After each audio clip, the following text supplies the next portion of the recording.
Hi dear student, मैं आपकी Gauri ma'am Gauri steno word में आप सभी का स्वागत करती हूँ।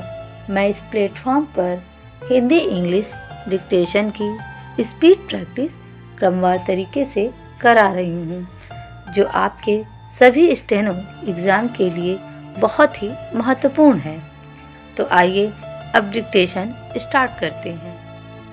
Magazine exercise 9 start. सभापति महोदय, ये शब्द मेरे नहीं हैं बल्कि राष्ट्रपिता के हैं। जो लोग आज सरकार में बैठे हुए हैं, क्या वे अपने दिल में सोचेंगे कि यह देशद्रोह शब्द बालकों को अंग्रेजी पढ़ाने के लिए राष्ट्रपिता का कहा हुआ है। आज 54 वर्ष देश को स्वतंत्र हुए हो गए हैं, लेकिन राष्ट्रपिता की इस बात पर आज तक ध्यान नहीं दिया गया है। अंग्रेजी भाषा को पढ़ाना क्यों बंद नहीं किया गया और उसको दैनिक कार्यों में क्यों प्रयोग में लाया जाता है। मैं इस बात को कई बार इस सदन में कह चुका हूँ और मैंने इस विधान परिषद की नियमावली में एक वर्ष पहले एक संशोधन भी रखा था, लेकिन मेरा दुर्भाग्य है कि वह संशोधन वर्ष भर से इस सदन में प्रस्तुत नहीं हो सका। मेरी अपनी राय है कि कम से कम दैनिक कार्यों के लिए यदि सरकार अंग्रेजी भाषा पर बंधन लगा दे तो बहुत अच्छा हो और जो यह अनुशासनहीनता है वह भी समाप्त हो जाए।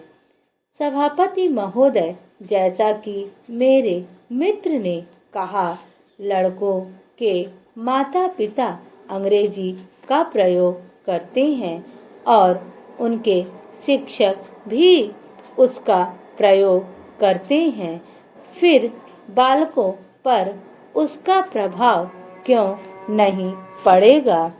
मैं उनसे सहमत हूँ कि बालकों में नकल करने की आदत होती है, जैसा वे अपने बड़ों को करते देखते हैं वैसा ही वे करते हैं। अगर हम कोई बुरा काम करेंगे तो उसका प्रभाव बालकों पर अवश्य पड़ेगा। आप देखेंगे कि जिस मनोवृत्ति के माता पिता और शिक्षक होते हैं उसी प्रकार के बालक भी होते हैं। हम दूसरों को तो परामर्श देते हैं, लेकिन स्वयं उस पर अनुपालन नहीं करते। इसके साथ ही साथ हमको शिक्षा प्रणाली की ओर भी ध्यान देना है। शिक्षा के जिन तरीकों को आजकल अपनाया जा रहा है वे वास्तव में लाभकारी नहीं हैं। सरकार की ओर से इस प्रकार का आदेश होना चाहिए कि 14 वर्ष तक बालकों को अपनी मातृभाषा में ही शिक्षा दी जाएगी और दैनिक कार्यों में भी अंग्रेजी का प्रयोग नहीं होगा। इस प्रस्ताव में अनेक महत्वपूर्ण बातों की ओर ध्यान दिलाया गया है। मैं समझता हूँ कि जब माननीय मंत्री जी इसका उत्तर देंगे तो कह देंगे कि हम बहुत सी बातों पर कार्यान्वयन कर रहे हैं, लेकिन मैं समझता हूँ कि उन पर कोई कार्यान्वयन नहीं हो पा रहा है। स्टॉप।